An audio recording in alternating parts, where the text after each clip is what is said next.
Metz was born in then 1930.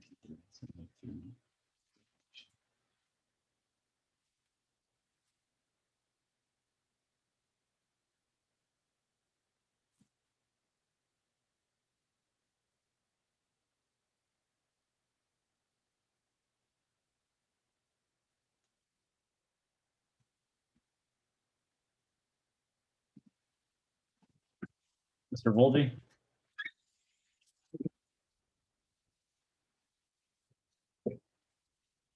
All right. I'm streaming on YouTube.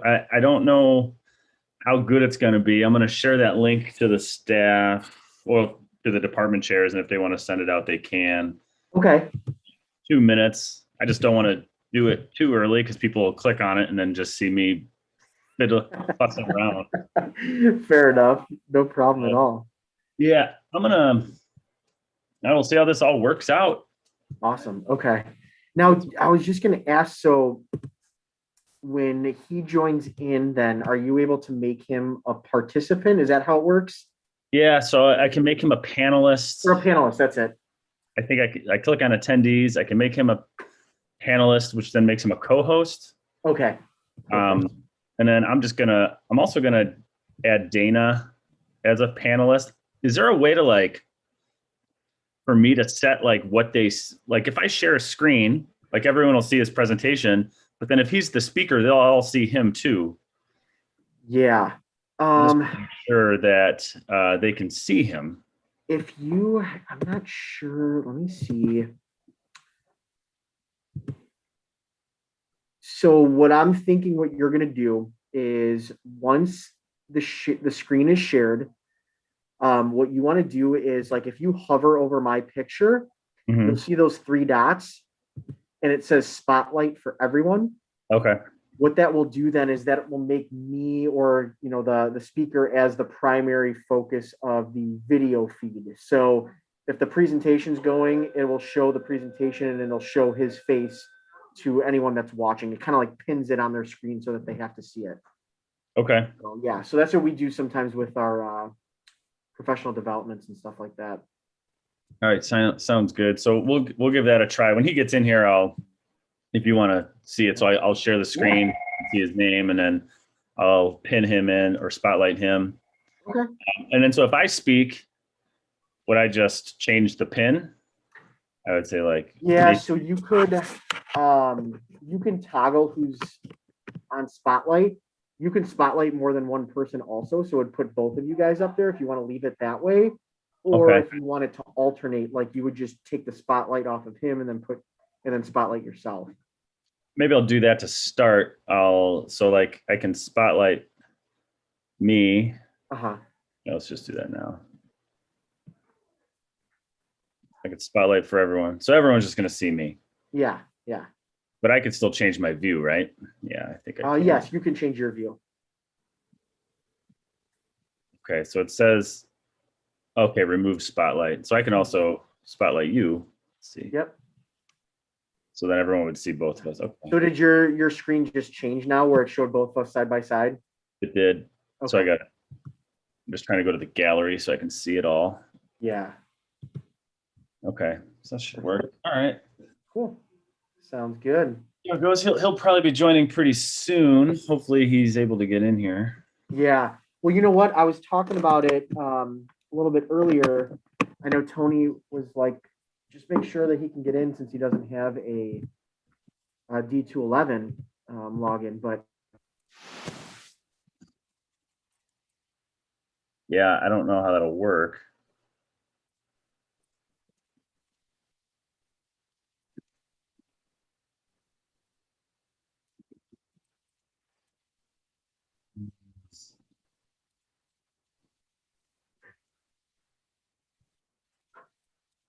what time are you guys having everything start officially? 10:45. Okay, perfect.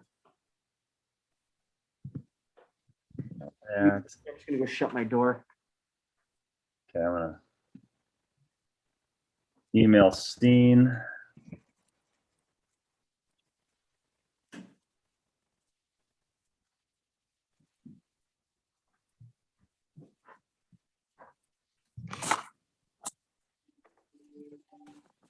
Oh, I think he's calling me here. Hold on a second. Hello. Hi, Steen. How are you? Are you having trouble getting in?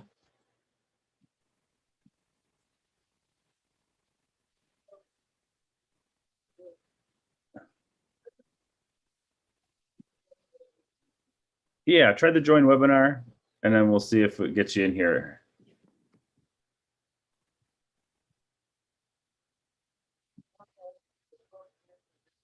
Yeah, I think just so it put your name on the screen.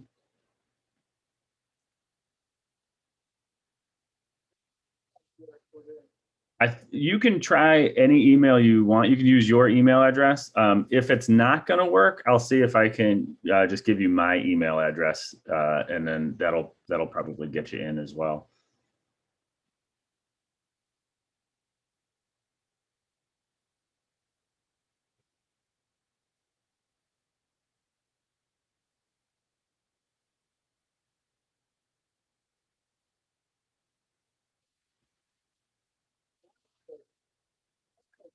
There we go. Okay, so here we are. I'm gonna let you in here in 1 second.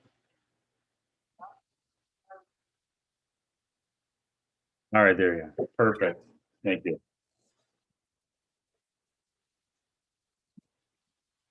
All right, so now I can. Perfect. Good. I'm glad that that worked. All right, so let's make a co-host. Can you hear me now?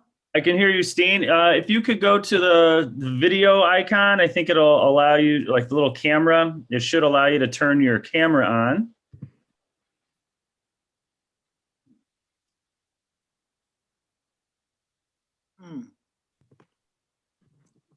Is that the one share screen?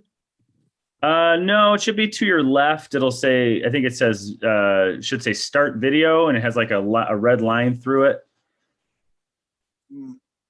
Right now, there's nothing. Let's see here.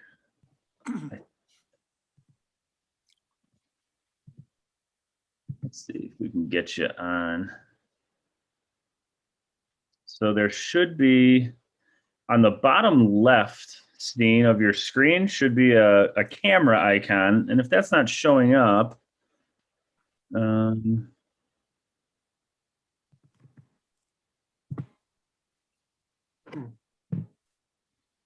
what kind of device are you using, Steen? A Mac. Okay, there should be a video button, so I'm not really sure. I'm using a Mac as well. Do you see a microphone icon? No. Could it be a blue one in the right corner? Blue one in the right corner. You can try. No, now I got out. Now I'm out of it. Can you hear me? Yeah, you're still here. But I can't see you anymore. Now I can see you. Okay. So there should be some Here we something on your screen. Oh, There we go. It is. All right. Fantastic. So what I'm going to do, Steen, is I'm gonna spotlight you, so that way everyone can see you, and they'll see me at first, and then I'll be able to toggle between me and you together. Okay. And then you presenting, and then also when I share your screen. John, do you think I should just share the screen now, so as people come in, they'll be able to see? Yeah, you could do that, Okay. at least so that he could see it as well, what it would look like. Before you do that, I have on my screen, join new meeting. You will have to leave this meeting to join the new meeting. No, that wouldn't touch anything there. You're all set. Okay. So I'm going to share this screen. So this is what everyone's going to see when they come in. Okay. And then I will be. Make sure we can.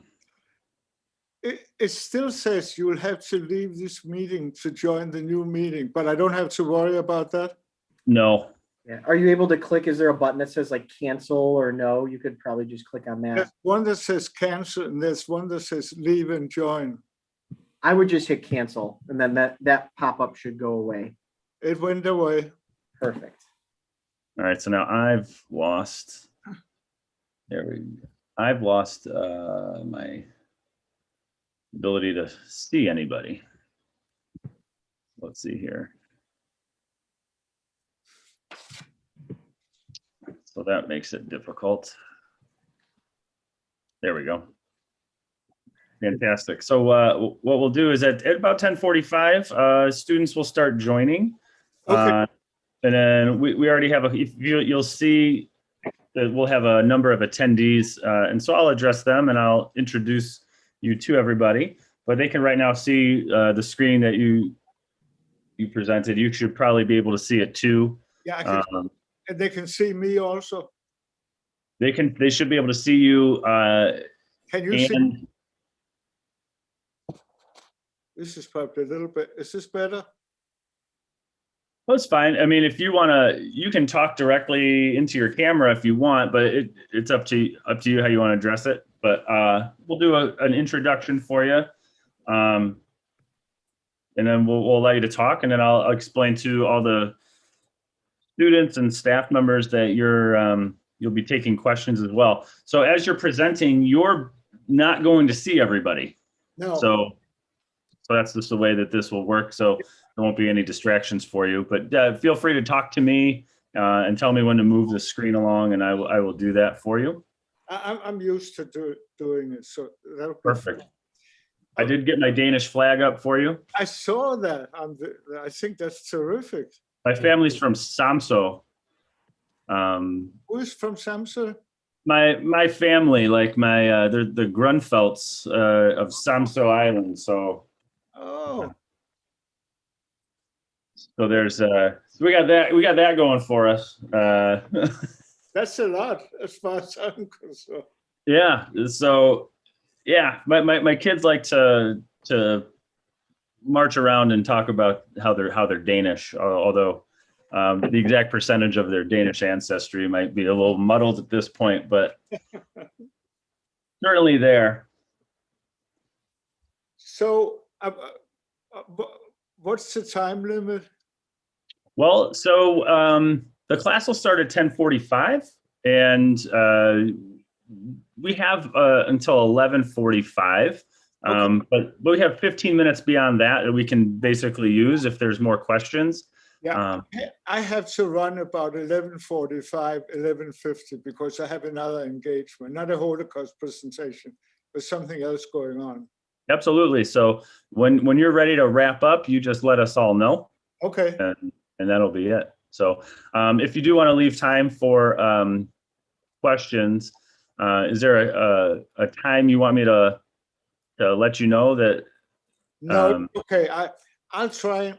What I try to do is talk for about 40 minutes, and then we should have ample time for questions. That sounds great. Sounds great. I'd like to keep track. Do you know how many will be here in attendance? I will be able to tell you once we get the class started. So currently right now, I see one of my students, Tommy, is viewing us, and then oh, here comes another one. So we have 3, and we have a representative from the district who's going to cover this for the media for us. So anything that comes out of that, I'll send over to you as well. Thank you. And then I'm also recording this at 10:45. I'll start recording, Okay. and then so I can also send you the video of it if you want to use it for anything. Okay. We're also trying something different too. I'm streaming it on YouTube, so if anyone wanted to check it out as well. Are you home? I am home today. Yes. All the students will be home? Some will be home. Some will be in the classroom. Okay. It makes it difficult, doesn't it? It certainly can. Yes. So I'm looking at YouTube Live, and I do not see us on the screen. I can see both of you. All right, fantastic. All right, so We got about a couple minutes, and we'll let all the students start joining. Take your time.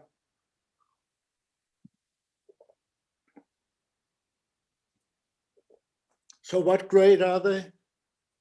My class will be juniors, Okay. but we've invited a lot of people, so you can have any range of freshmen through seniors in high school today. Okay.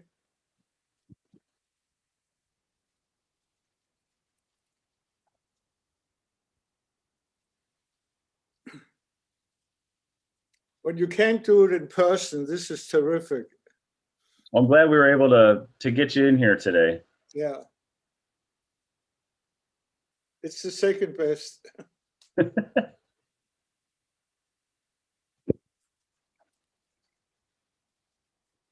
right.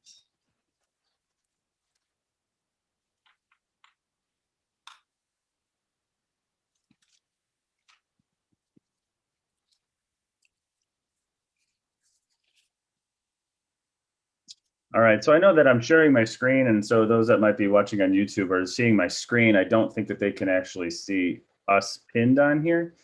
So let me see if I can make sure that we are.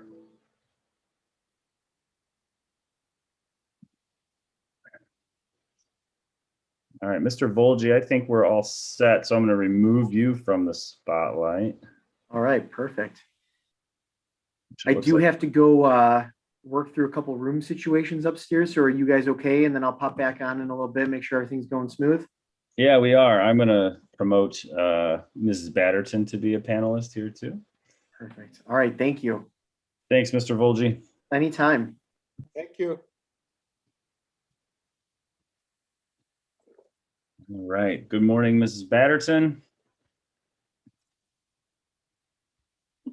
Good morning. So I know that we've got attendees coming in from different classes, so we're going to allow for them to come in. We'll give them a couple minutes. Sure, take your time. Class starts at 10:45, but some people will probably be taking attendance in different classrooms. Let's see here.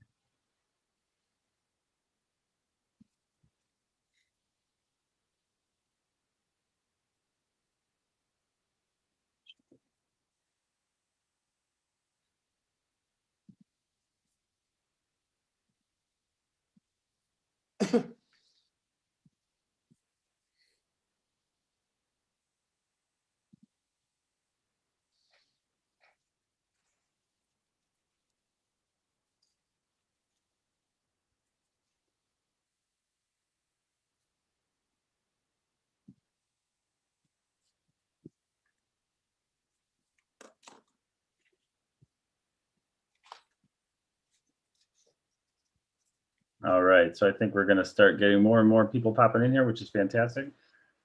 We'll give them all a couple minutes just to get in before we introduce you, Steen.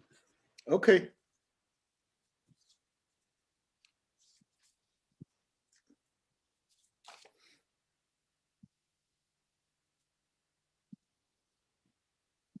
And Mrs. Batterton, I'm going to make you a co-host, so you should still now be able to turn on your video.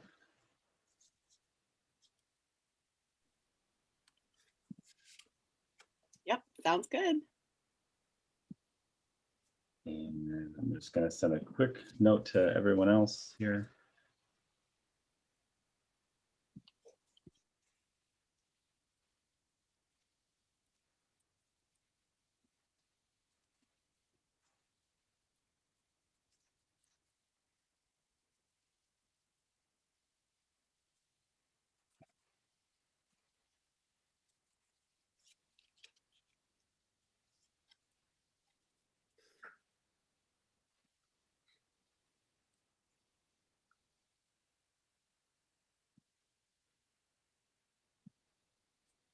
All right, we got students coming in.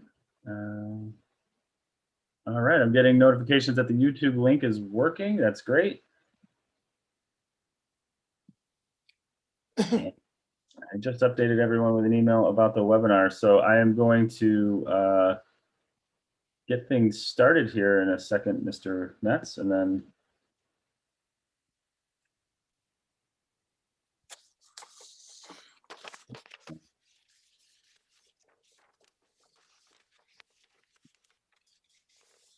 all right. Thanks, Mr. DeGeorge. All right. And Mr. Metz, I'll get you a good number of attendees here by the time we finish. Right now, it says we're up to 45, but those also include classrooms that might be streaming this. So, and so the numbers may be quite larger. So, and then people will probably also be joining at different moments throughout the presentation. So let me go ahead. Well, good morning, everybody. I wanted to first thank everyone for joining us this morning as we have a fantastic opportunity to listen to a remarkable story. Before we let our speaker begin, I wanted to just briefly introduce him. His name is Mr. Steen Metz. He was born in Denmark in the 1930s, by my math, probably around 1935. Is that correct, Steen? That is a long time ago. And he lived through the Nazi occupation of his country, Denmark. Behind me is the Danish flag. I was talking to Mr. Metz before this about my own Danish heritage, so it's just kind of nice to talk with someone from Denmark, as I don't get an opportunity to do that very often. But aside from living through the Nazi occupation of Denmark, also living through very difficult months in a labor camp in which he's going to explain both the occupation and his time in Theresienstadt concentration camp. So we're grateful that he's able to return to Palatine High School. He spoke with us a couple of years ago, and we tried to get him back last year, but obviously the pandemic had different ideas for everybody. So we are grateful that we're going to learn about his experiences today and have the opportunity to learn about his firsthand accounts.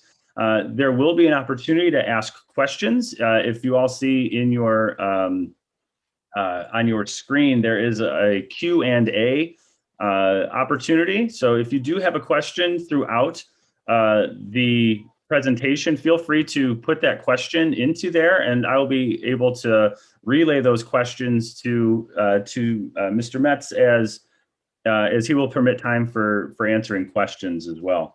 So please feel free to answer any questions you may have. At the end of his story, we'll give you the opportunity to do that. All right, so Mr. Metz, please take it away. Thank you very much, and I appreciate being invited back. I love to see the Danish flag in the background. Thank you very much. While I've been in this country since 1962, in some ways I still feel like a Dane because I grew up in Denmark and I went to school in Denmark.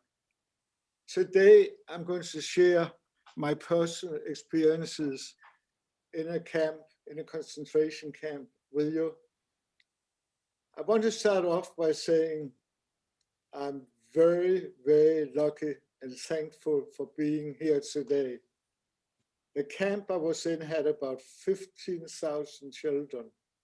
Less than 10%, about 1,200 survived. So how lucky can you be? I was both lucky, but I was also unlucky being sent to camp. I want to point out that you're going to be the last generation that will have an opportunity to listen directly to a survivor. As you heard earlier, I'm from 1935. In a couple of months, I'll be 86 years young, I like to think. And some years from now, say maybe 10 years or whatever, none of us will be able to relate to you or experiences as a Holocaust survivor. So whenever I talk to school, I ask everybody, teachers and students, faculty members, to be my ambassador. I ask each one to talk to at least 4 people, family and friends, tell them, you know the Holocaust took place. because you heard directly from an eyewitness. There are a number of reasons why this is important. First of all, research shows that younger people, and I'm not talking about students here, older than students, tend to forget what happened about 80 years ago, even though the Holocaust was documented more, better, more details than probably any other historical event. On top of that, and to me, that's a very sad situation, we have more and more deniers. People are denying that the Holocaust took place. I can never understand how they can deny it. Unfortunately, I never had a chance to convince a denier that the Holocaust did take place. But there are more and more of them.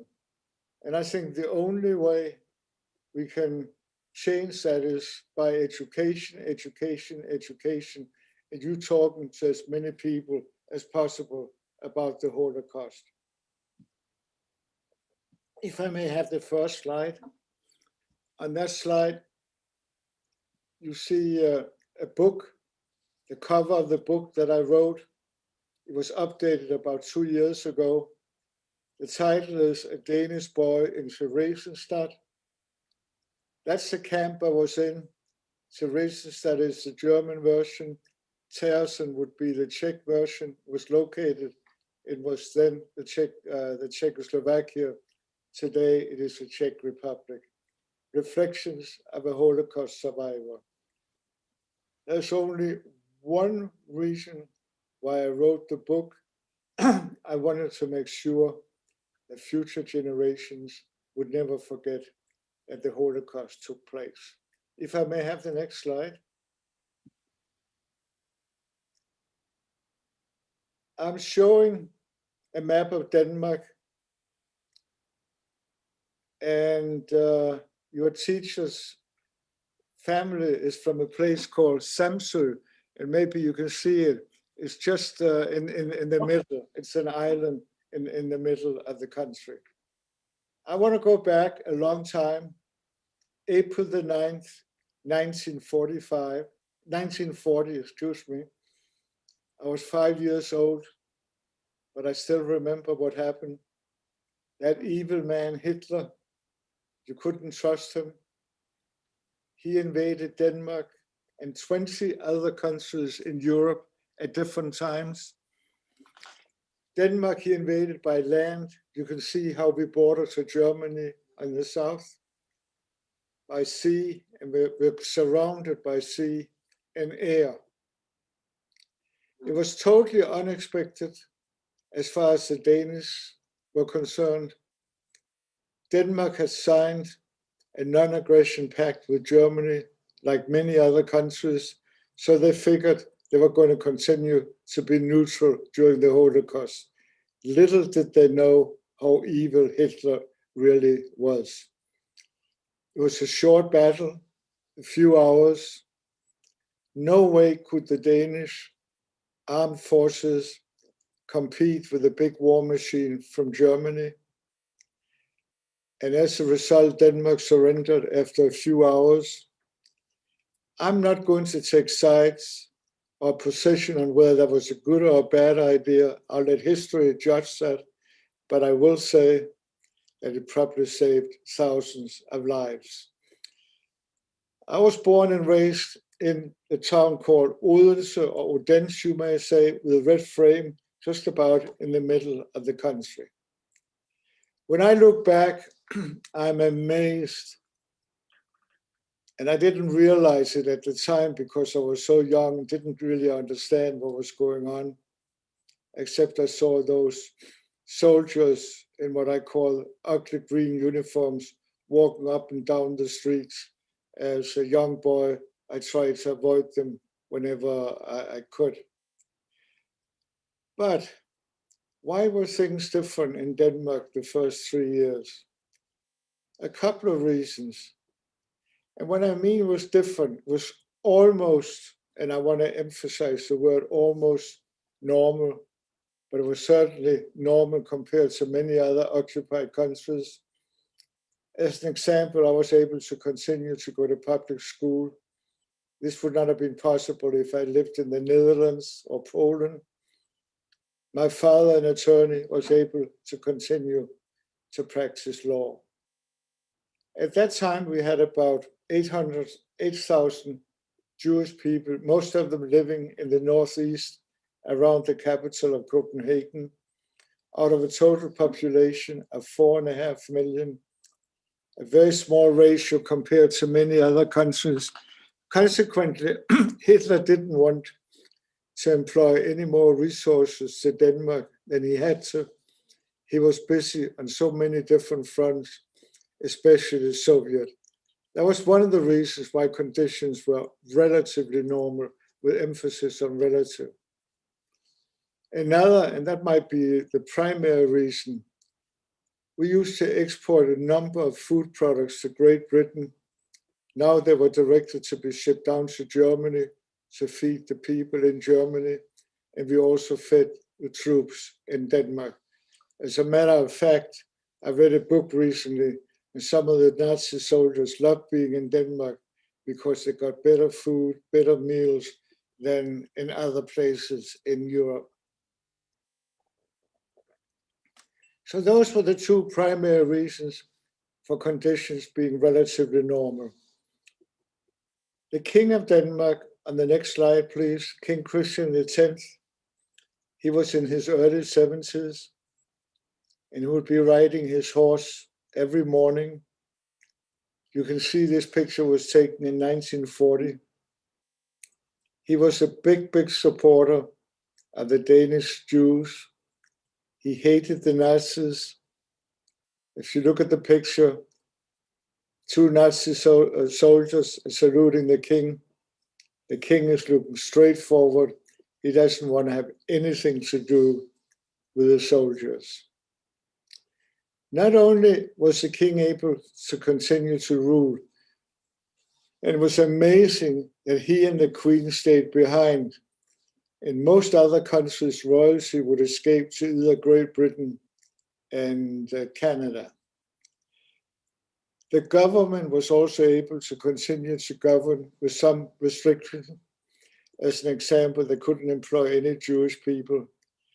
But again, I want to emphasize both situations, the king continuing to rule, the government continuing to govern, did not happen in any other country in Europe. On the next slide. Thank you. I don't know if you recognize that young fellow.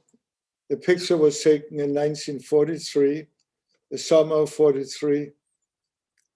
If you recognize me, I guess I haven't changed very much, but there's a much more important reason why I want to share the picture with you. And I certainly didn't realize it at the time, being 8 years old. My mother, my father, and I were able to go on vacation.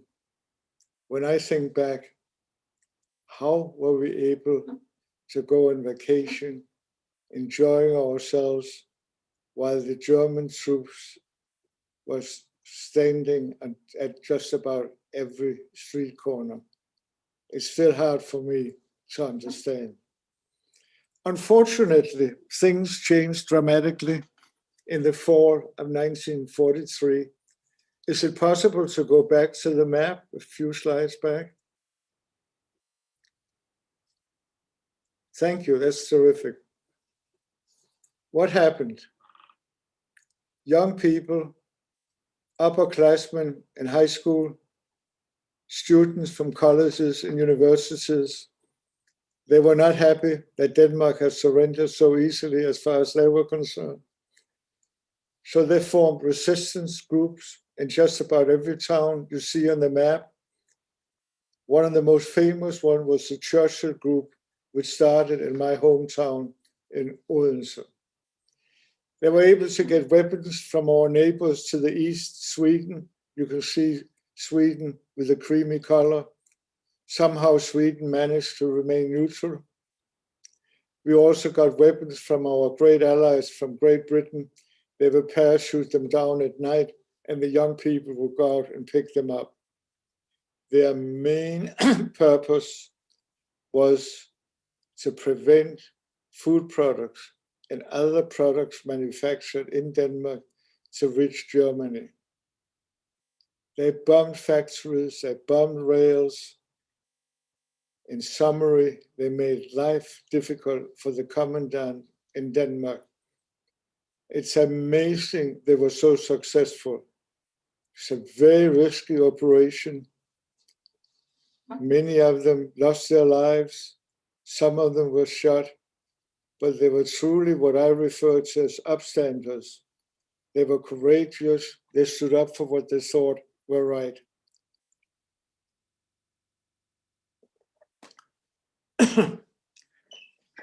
I lost my thought, but just give me a second. The commandant ended up going to the Danish prime minister, giving him an ultimatum, had to arrest the saboteurs, the young people, jail them, sentence them to death. There was, excuse me, somebody else will pick it up. There was no way, I'm sorry. There was no way the Danish government would agree to that. And as a result, they resigned. And that became the beginning of the arrest of the Jewish people, or what's referred to as the final solution. Once again, it was different in Denmark. A leading Nazi officer got word about the arrest date of the Danish Jews. And we're now talking about late September, early October, 1943. Consequently, many families became upstanders. They were hiding Danish Jews in their homes. They were hiding them in churches, hospitals. Eventually, they were hiding in fishing boats and going across to Sweden. I think there were a total of 600 transports. Everybody who helped, they were really very, very courageous. And many of them lost their lives as a result of it. But what happened was that 7,500 Jewish people, mostly from the surrounding area of Copenhagen, escaped to Sweden and spent the next 18 months in Sweden. They were very good in Sweden to open up their borders for the Danes, and there were also Norwegians that were hiding in Sweden. Unfortunately, to my knowledge, my family in Odense, in the middle of the country, had not been alerted. I want to emphasize, and you may not realize it, that communications were so different in those days. As an example, we didn't have television. We certainly didn't have smartphones. We had to rely on newspaper, radio, and phone, and the phone lines were cut off. One early morning, I was 8 years old. It was October 2nd, 1943. Two Nazi officers pounded on the door of our apartment on the third floor. My father answered the door. To say he was surprised is an understatement of the day. My parents had not expected to be arrested after relatively normal conditions for well over 18 months. We got about 45 minutes to get ready, pack our suitcases, and then we were transferred. If you could move forward with the slides, please. Next one, please. Thank you, perfect. You can see the truck in the left-hand corner of the slide. We were transported in that truck into the middle of town. We were standing there, you can see 60 people. You cannot see 60, but you can see a number of people standing there. And they counted us and they counted us.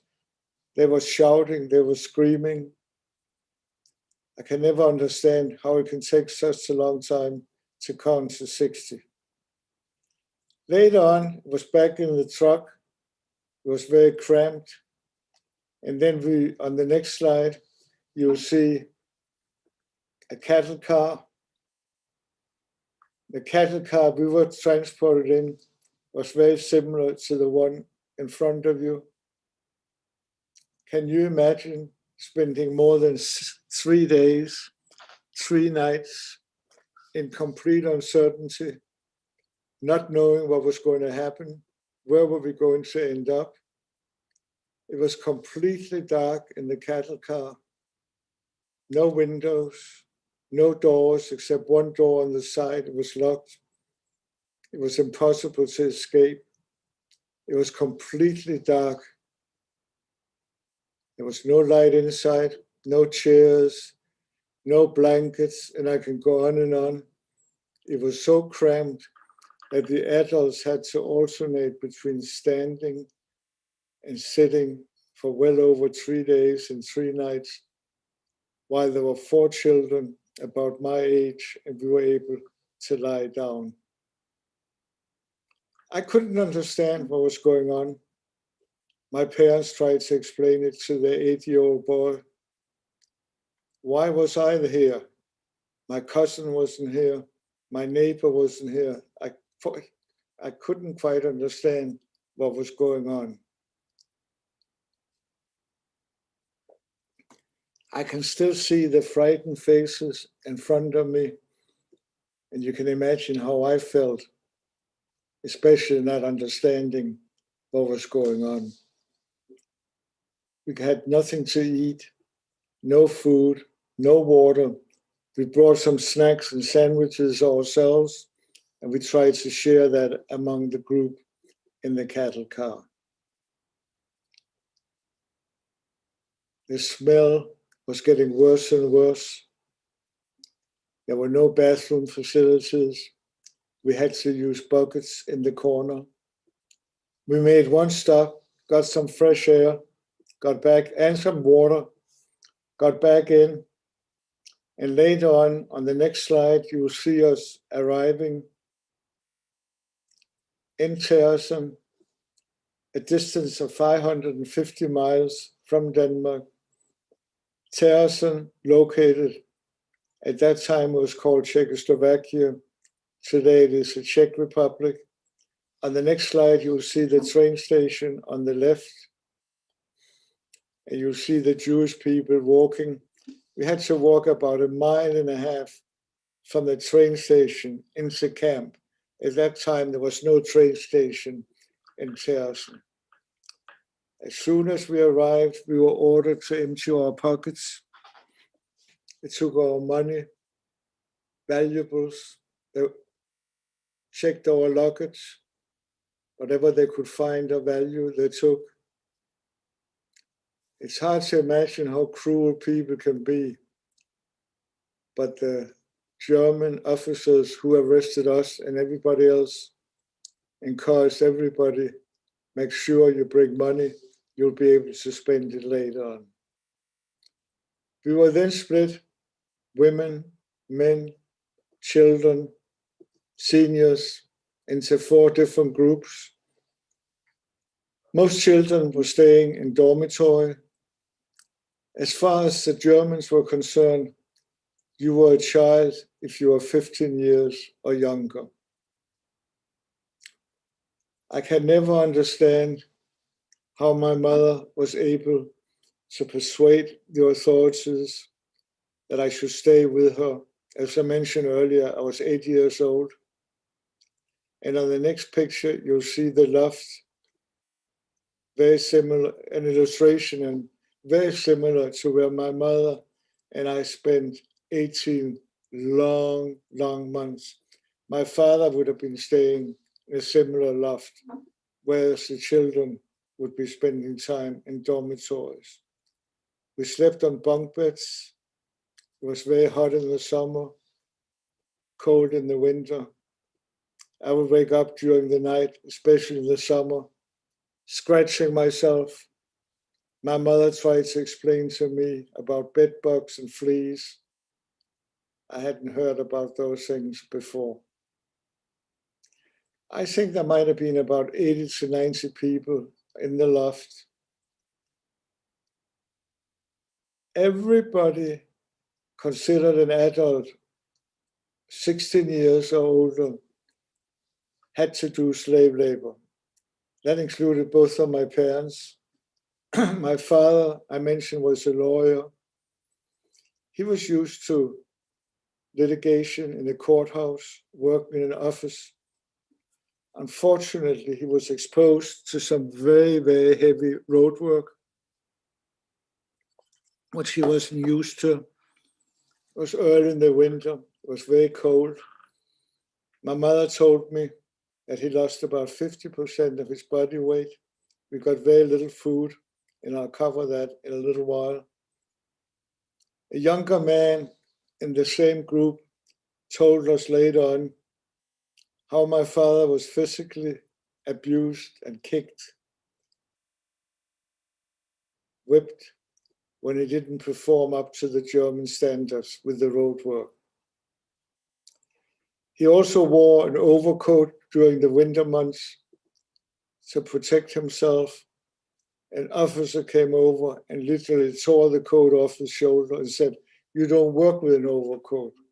Easy to say when you don't provide uniforms. He ended up in infirmary where he spent about 2 to 3 months. Doctors, nurses, other inmates from many different countries were very, very capable, but they just didn't have the instruments, the supplies to save my father. And he passed away at the young age of 40, having been married to my mother for less than 10 years. I think at that time when she became a single parent, my mother was 38 years young. I was shocked when I heard about my father's death. And I think in many ways, it was good that I was staying with my mother, certainly for my sake, but maybe it also helped my mother. I'm not sure I totally appreciated being 8 years old, how difficult it must have been for my mother to be on her own with me. As far as I know, my mother was never physically abused, but she was mentally abused on a number of occasions. Once, and she had many different jobs, 10, 12 hours a day. She was cleaning, washing a floor in a huge factory, and she had finished her day's work. An officer came in, looked around, suddenly saw a bucket with dirty water, literally kicked the bucket, and the water streamed on the floor. And my mother had to redo the floor again. When she got back to the barrack, obviously, she was very, very tired, but she was very, very upset. I can never imagine how one human being can treat another human being in such a manner. Being 8 years old, I didn't have to work.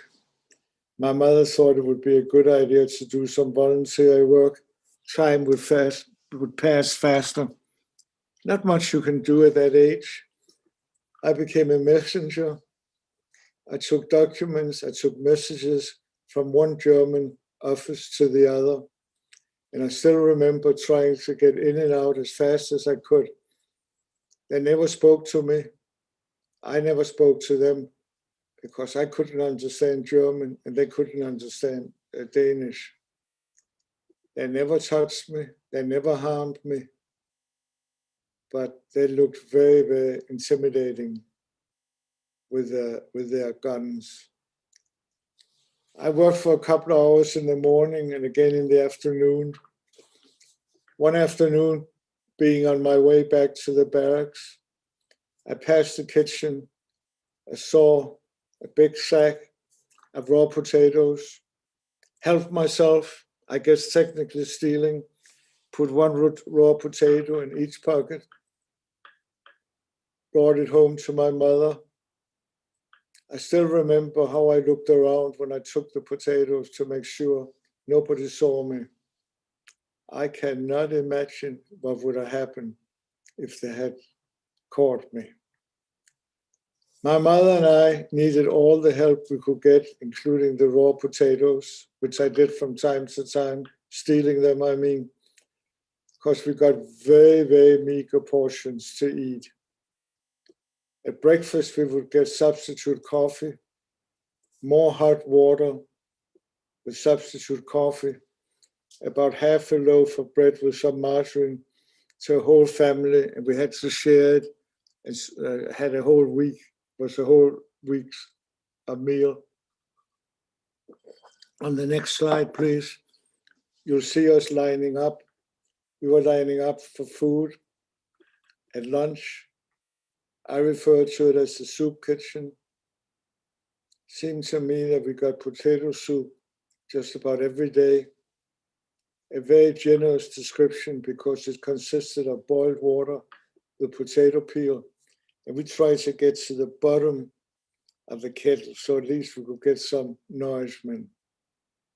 At dinner, we would line up again, different kinds of soups. I remember barley soup, but it was not the same soup every day, like potato soup at lunch. And once a week, we would get a special pasta dish, dumpling, a typical German dish. How were we able to survive on those meager portions?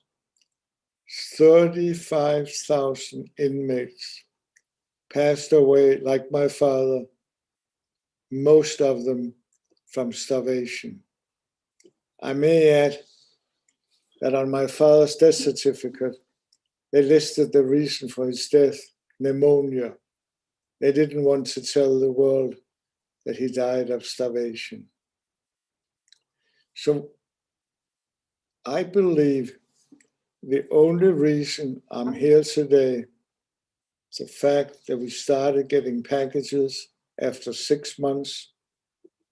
Unfortunately, a few weeks too late to save my father. The packages consisted of clothing, of vitamins, and food.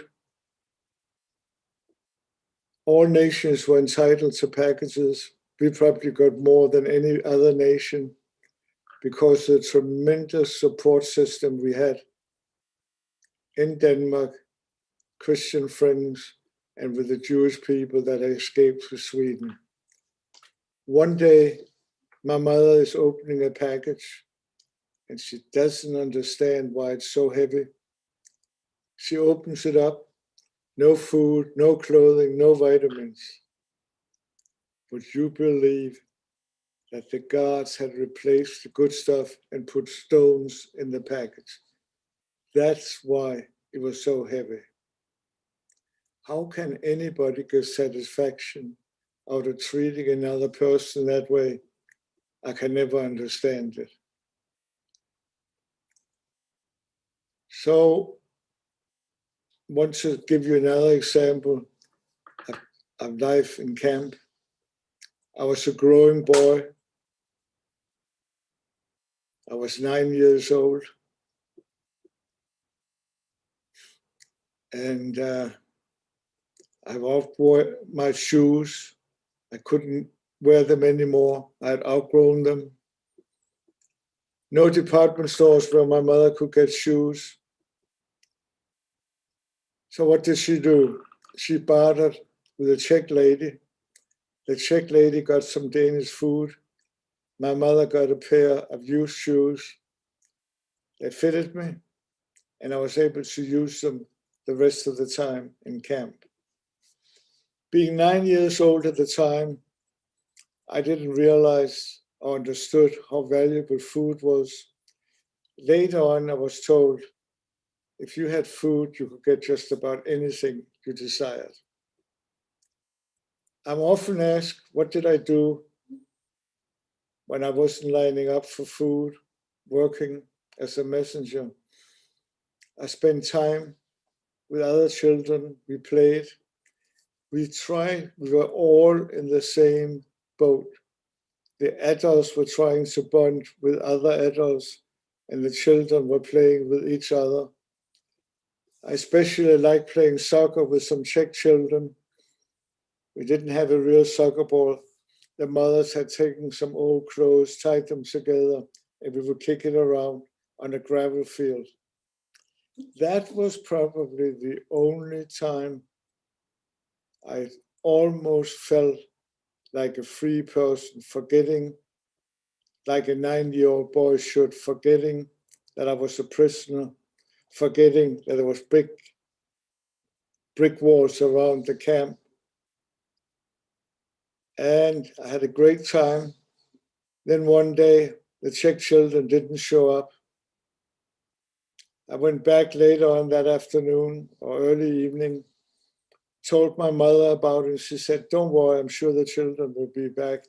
They didn't feel like playing today. She knew what had happened to those poor children, but didn't think it was necessary that I was aware of what happened. And on the next slide, you'll see some cattle cars. You'll see a German officer on the right supervising what happened. 85,000 inmates from Tersen over a period of 3.5 years were transported to Auschwitz, Birkenau, and other gas chamber towns. It's amazing that I didn't know about it until later on, but my mother told me then there were terrible scenes at the station. The husbands wanted to be with their wives and vice versa, and they wanted to leave the children behind in Tersen because they figured they had a better chance of survival. The worst part about being in camp was the uncertainty. We never knew whether we would get enough food, would we get ill, would we be transported to an extermination camp, and so on. Would we survive? That was the worst thing. I'm looking at my clock and I want to make sure we have plenty of time for questions. So I'm going to skip the next 2 slides. And if we can move forward.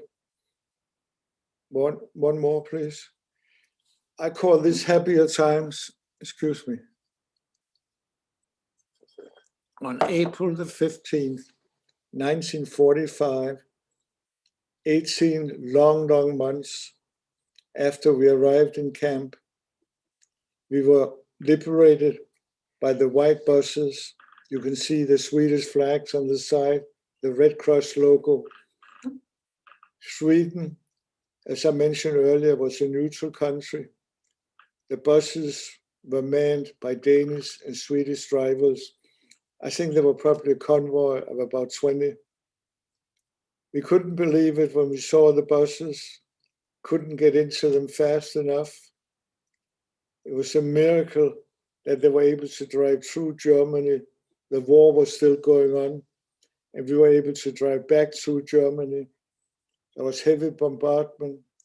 I remember a number of times we had to stop, and then we continued. We all survived, and on the next picture, we are crossing into Denmark, just past the border. When you look at that slide, you wouldn't think Denmark was still occupied. Row upon row of people welcoming us back. They gave us flowers, they gave us food, candy, and so on. And they seemed very happy to see us.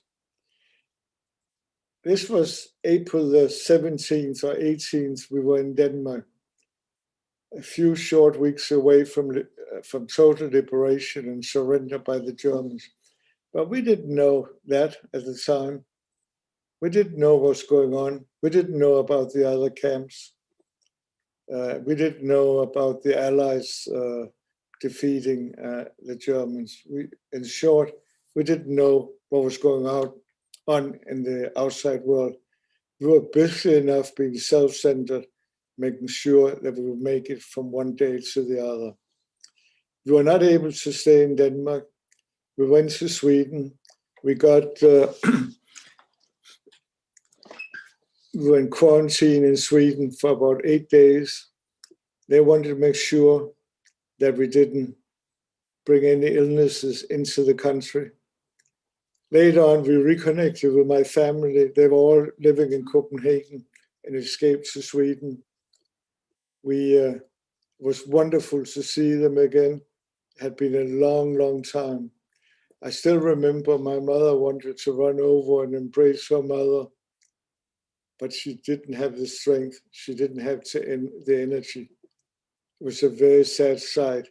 On the other hand, it was wonderful to see my grandmother again.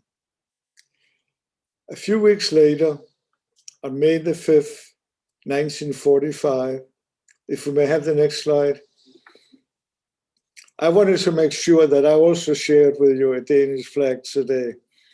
And on May the 5th, 1945, the Germans surrendered after 5 long years, a difficult time for the Danes. They celebrated as never before, and they used the Danish flag a lot, and it was flying everywhere. And since then, it has been flying every year on May the 5th. Some weeks later, my mother and I returned to Denmark, forever grateful to General Eisenhower and the Allies for defeating the Germans. If they had not defeated the Germans, I cannot imagine what would have happened to the rest of the world. We returned to my hometown, Odense. Our apartment had been rented out. There was always shortages. We were able to stay with friends. They were very, very helpful. The Danes got a warm, warm welcome when we got back, as you saw earlier in the picture. There was very little anti-Semitism in Denmark. There was some, but certainly not as much as in most of the other countries. In Poland, as an example, the local police would help arrest the Jews and hand them over to the Germans. In Denmark, the Danish police would help the Jews escape to Sweden. Quite a contrast. I was able to get back to my old school. I skipped most of 3rd and all of 4th grade. There was no schooling in camps, in any camps. There were some private lessons.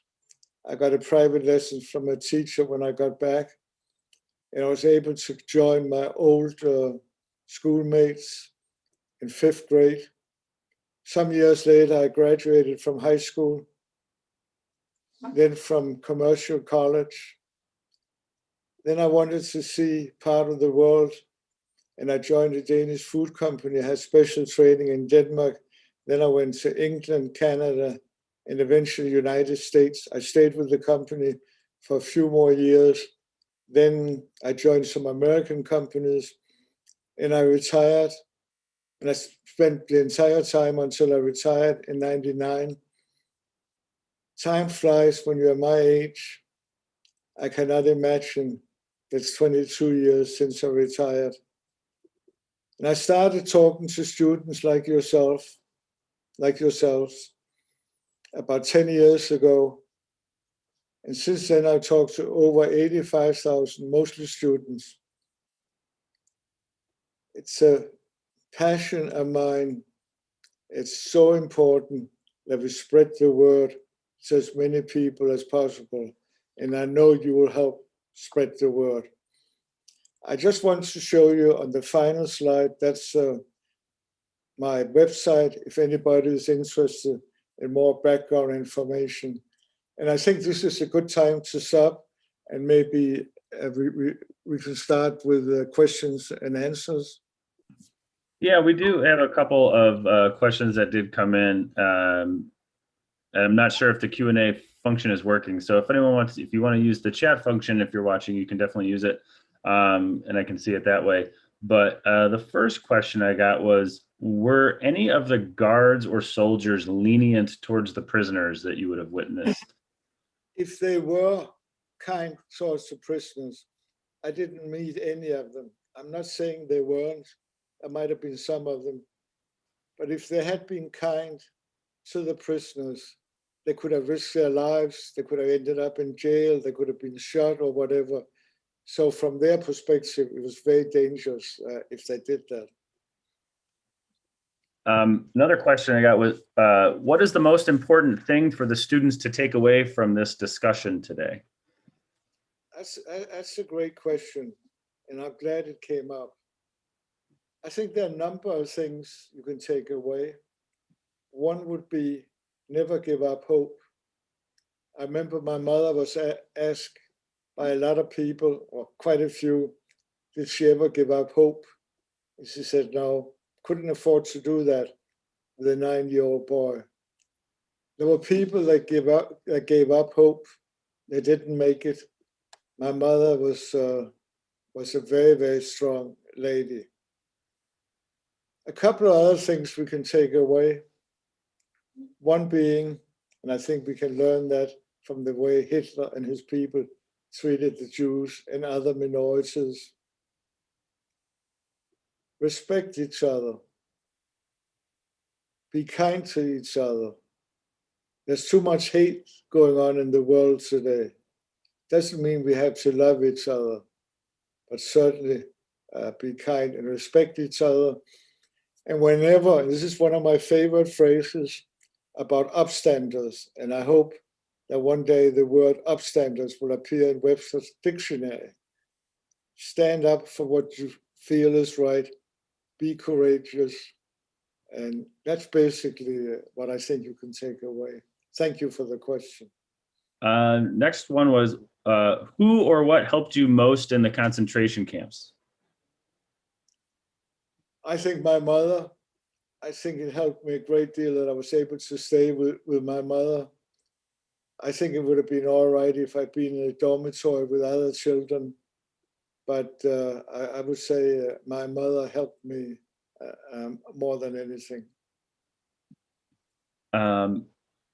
Next question was, after Sorry, all, more than anybody, sorry. After all the hardships until the end of the war, what motivated you to keep going? That's a good question. I think, especially after my father passed away, that I really wanted to survive. I cannot imagine losing my mother either. I'm sure she couldn't imagine losing me. It was hard enough to lose my father. So just trying to make it from one day to the other. Don't look ahead too far, but just stay around. Don't lose hope. Be faithful. Thank you. Thank you. What did you dream about at night during this time period, during the Holocaust? I don't remember dreaming about anything at that time. I might have, but I don't really remember it. Afterwards, I was very lucky because I didn't have any bad dreams. I didn't have nightmares. I think I was lucky being so young. I think for older people, like my mother, she suffered from bad nerves, bad hearing.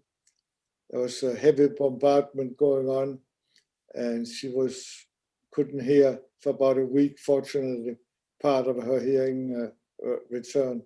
So I didn't dream of anything during the Holocaust that I can remember. The next question, have you been back to the camp since leaving?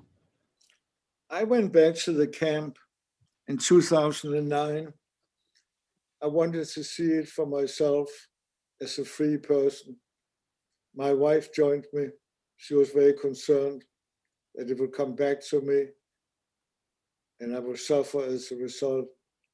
But I'm glad I went back. I was able to do some research. I was able to see where I played soccer. I was able to see where we lived. The camp looked much bigger than I remember it. And at the end of the tour, I was told that the barracks had been converted to apartments. About 2,000 people living in those apartments. That must be like living in a ghost town. I can never understand how anybody could live there. I remember my mother was asked many times, did she want to go back to the camp? And she said, once was more than enough. I felt differently about it. I'm not saying once it's right or wrong, one way or the other. But while I was in camp, I could often hear my mother's voice, Steen, why did you want to go back? But I'm glad I did. Another question was, did you recognize anyone when you first got to the camp? Was it, aside from any family? No, I didn't recognize anybody except my aunt and uncle and their son. They were from Copenhagen and they were on their way escaping to Sweden and they were arrested. So obviously I recognized them, but I didn't recognize any families. We were the only family from my hometown, Jewish family from my hometown. There was just one other Jewish family from the town, and they managed to escape. Next question was, do you remember what you took when they arrested you? When they allowed you to take possessions with you? Do you remember what you took with? No, not exactly, because as I remembered, I think my mother packed most of it. I do know that I missed my teddy bear because the teddy bear stayed behind. And but other than that, no, just the necessary thing, just the clothing. We wore our regular clothes in camp. We did not have, like they did in some camps, have the striped pajamas, as I refer to them. Yeah, I was going to ask you if there was something that you remembered most that you didn't get to take with you, and I guess the teddy bear was The teddy bear, yes. Next question was, after seeing this dark side of human nature, has it changed how you perceive people and strangers? It's another good question. I think it has. I like to think I'm more tolerant as a result of it. I like to think that I respect other people, because I think I have learned that. And those would be some of the things that would be different. I think, if I may add, I think many of us take life for granted, and I think after what I've gone through, I don't think I take my life for granted anymore. Next question is, why do you think that people deny that the Holocaust ever happened? Well, first of all, I think they're crazy.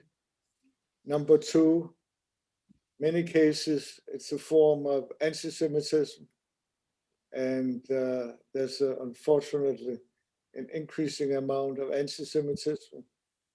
It has resulted in vandalism of synagogues and other Jewish property, not only in the United States, but there was the unfortunate shooting at a synagogue in Pittsburgh a few years ago.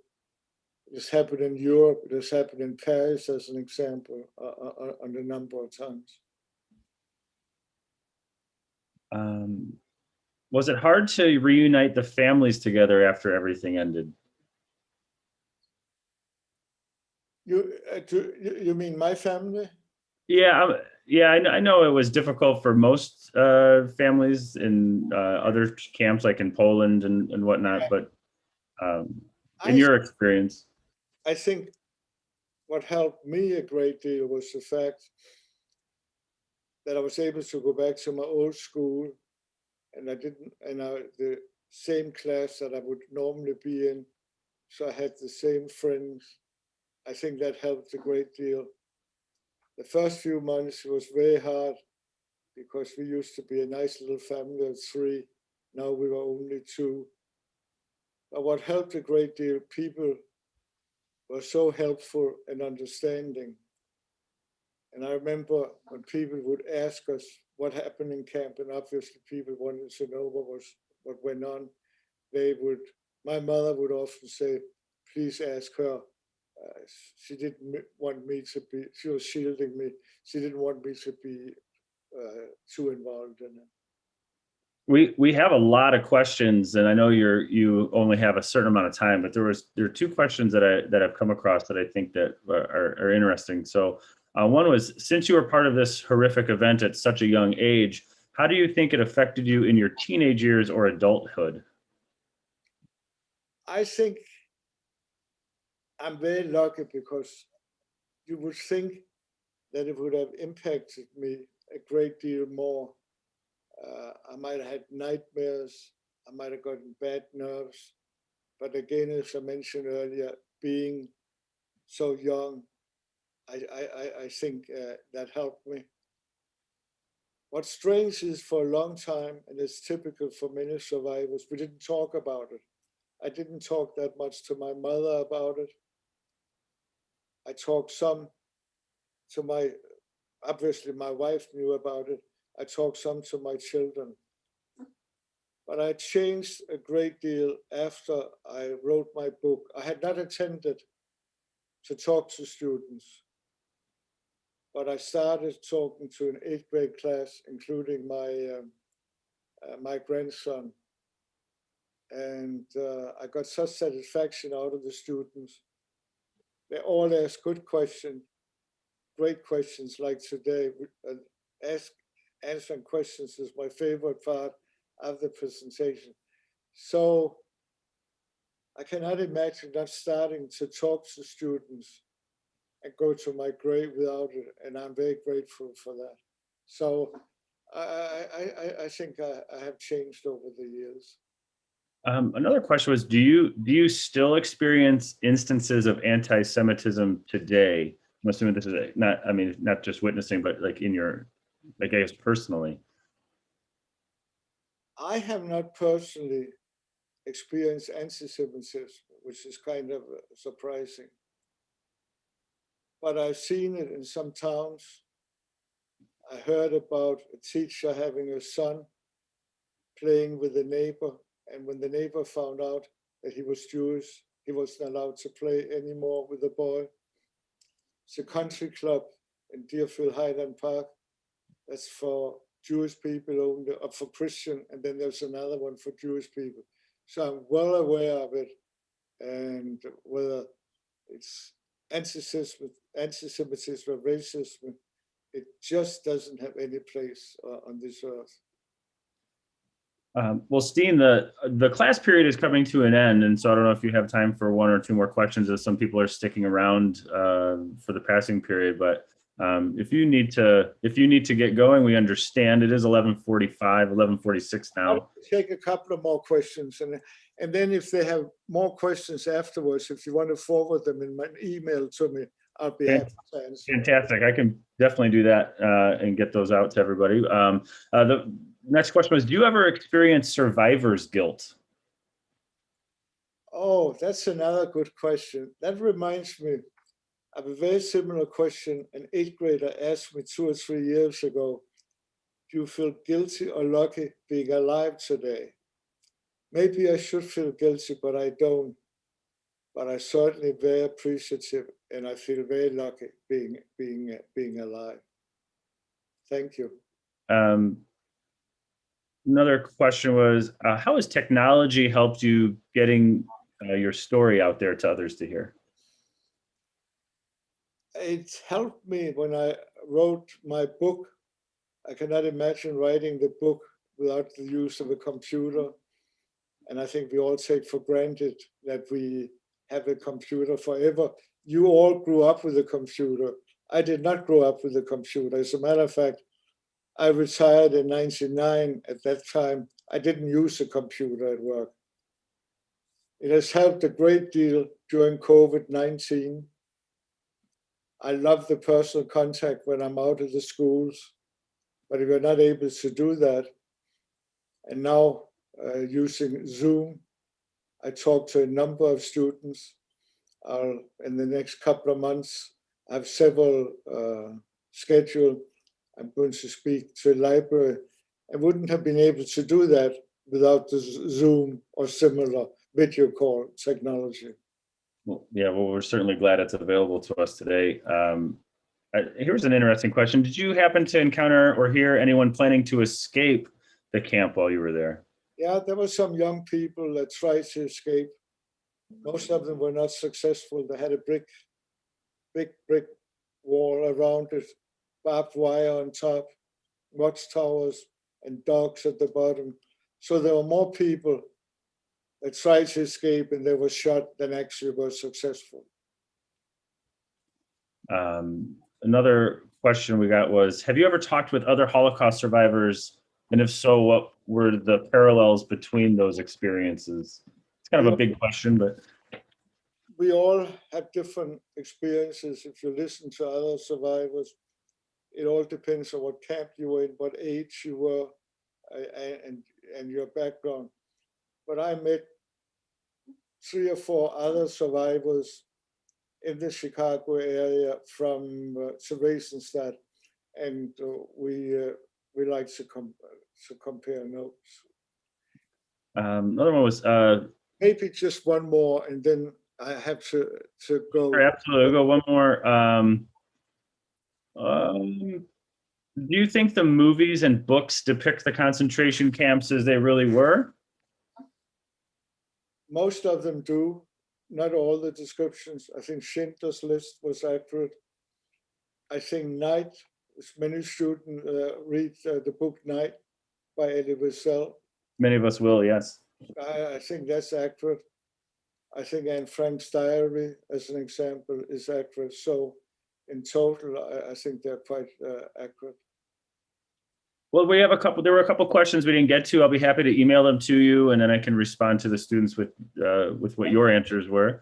I'm sorry I have to leave, but I thought they were excellent questions, and I appreciate everybody being there today. And please don't forget your homework. You're getting a lot of thank yous coming through from all the participants. And so we appreciate this opportunity to talk with you, and hopefully we can talk to you again, hopefully next year as well. Hopefully live next person. In person. Yes. Yes. Thank you very much to everybody. To you for coordinating it all.